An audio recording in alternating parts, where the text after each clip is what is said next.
Hello there, and welcome to another map clear for today, whatever day it is. May Day? No, I guess that would be May Day, May,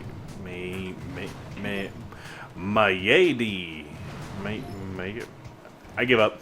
Anyways, I decided, you know what, I desperately need to do some map clearing, and while I'm doing that, why not have some fun, throw together some video action, and see what kind of trouble I can get up to. So I did that, and of course, to do so, I loaded up my standard map clearing, butt whooping army, which is the Grenks, backed up by Sparky, because, well, she does all kinds of cool things like remote controls and critters and you know, Sparky things. She does what Sparky things do. Anyway, and while I was running through and while I was doing this attack, I was like, yeah, Sparky's pretty cool, this is interesting. And then I remembered, oh, hey, you know what? Patrick Anderson, a little while back was like, dude, you really need to try doing some Grenks with Revive and Dr. K. And I was like, you know what? I'm having some fun. I'm messing around.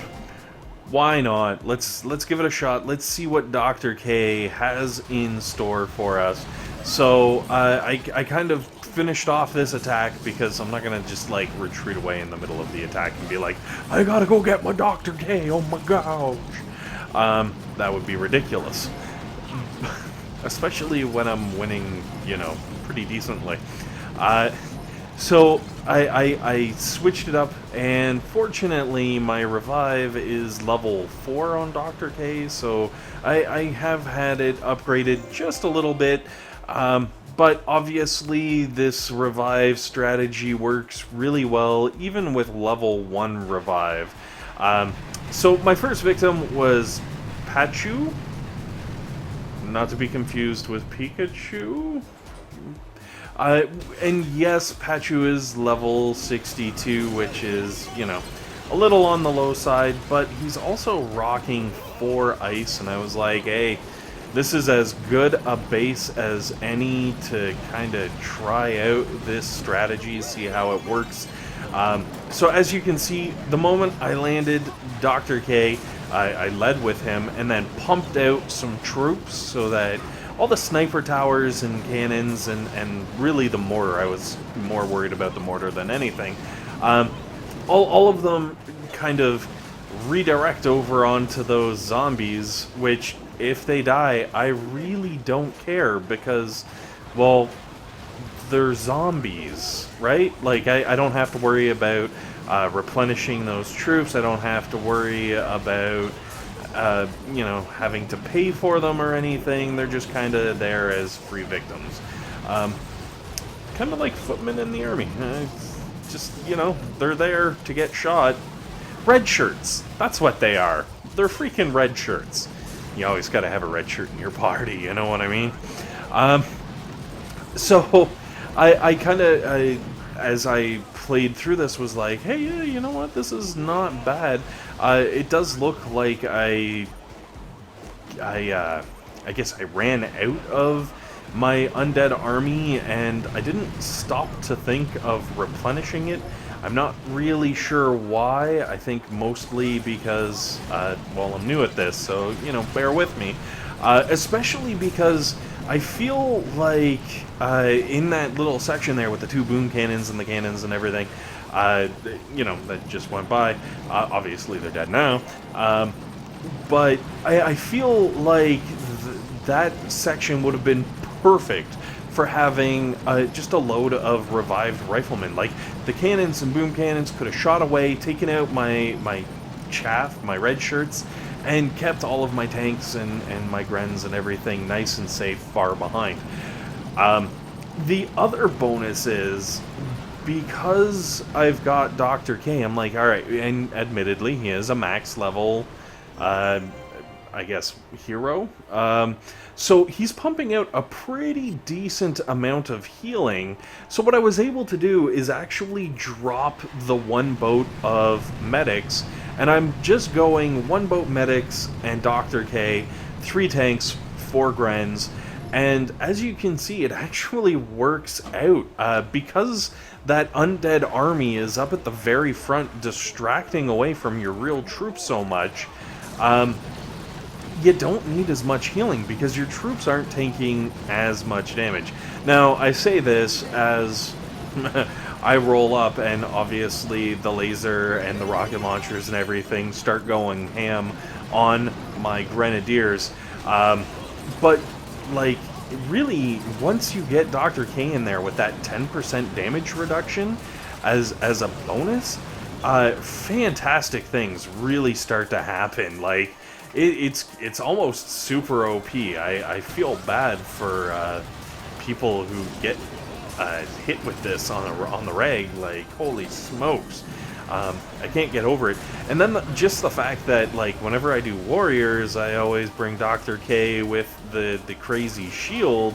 I'm really starting to feel like I've got a new favorite. New favorite hero. I don't know. I think Sparky might be, you know, on her last legs. We'll find out. I don't know. I'm not writing Sparky out yet because Sparky definitely has very key skill sets that are very helpful in certain situations.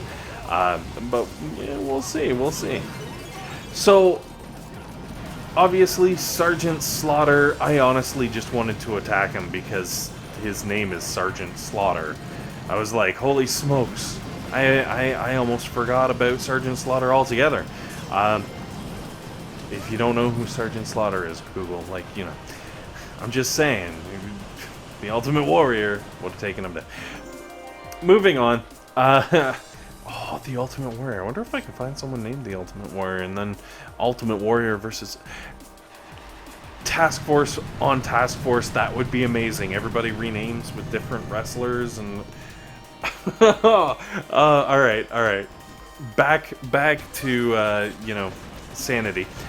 Going up against No Mercy, who obviously is very merciful because I was able to take out a rocket launcher and a shock blaster with 1 toss of critters, which I thought was absolutely freaking hilarious. I don't think I've ever actually done that before. Also, what's really nice is he put all of his boom cannons in the second row, in behind cannons and sniper towers and machine guns, which is amazing because, as you can see, the boom cannons are getting fried. And then once I started taking out some of the stuff on that front line, I was like, aw yeah, time to send out my zombie horde. What? And the zombie horde just kind of like rolled through, tanked the remaining boom cannons and sniper towers and whatnot, and all my Grens stayed nice and safe way back. Now, unfortunately, I just lost Dr. K at the very beginning of the attack because, well, I was being not so smart. I think that's the nice way of saying it. Yes, I was being not so smart, and I kind of paid the price. Now, here's the killer thing. Because at the very beginning of the attack, I used Dr. K and I just pumped out a whole bunch of these crazy riflemen. Just because Dr. K is gone doesn't mean that the riflemen go with them. So even though I've kind of borked it and I've lost my, well, half of my heals almost, I still have these crazy rifleman zombies protecting my tanks as I push around to the back. What are you doing? I'm sorry, my dog has gone mentally handicapped. He is crazy. I'm pretty sure... I wish I could, like, get the camera to actually turn and look at him. He's attacking himself in a mirror. Ridiculous animal. Anyways, you knew that had to come. So, anyways, honestly, the Dr. K zombie horde Grenks, really super powerful. I am just kind of learning my way around it. And I was thinking, holy smokes, I could almost get rid of the tanks altogether and just go with Grens and the zombie horde. I kind of want to try it out just to see what it's like, because I think it would be abso-freaking-lutely crazy. I think it would work really, really well. Also, what that would give me is, like, because I'd be able to get rid of the 3 boats of tanks, I'd get more energy at the beginning, which is always handy. But I could replace one of those 3 with medics again, bringing my heals right back up into a much safer zone. And then I could, you know, do 2 more boats of Grens, which means they're going to toss some craziness out, they're going to blow some things up, and it's going to be fantastic. So I am definitely looking forward to giving that a shot. I want to try out the, I guess, all Gren Medic zombie horde. I don't know, like, what do you even call the zombie horde? Like, I don't know, just Dr. G-Med? Because of Dr. K? I don't know. I'm gonna have to work on this name thing. Maybe if you guys have some suggestions, throw it down into the comments down below and give me some ideas, because with the way it's looking, I might have to start breaking out some more of the Dr. K. And come on, let's be honest. I need to have a cool name for it. I can't just call it G-Med, because G-Med is just G-Med, and this is like G-Med with a zombie horde. I don't know. The Walking G-Med? Alright, so anyways, now here is one thing that I have to point out. I kind of borked this attack. I lost a lot of troops. Watch my zombies. They all go running down to the flare. I did not anticipate that, and I got hurt by those cannons. So hopefully you guys can pay attention to that. Hopefully this has been helpful. Hopefully it's been entertaining. And above all else, hopefully you guys have a fantastic day learning how to use some Dr. G-Med.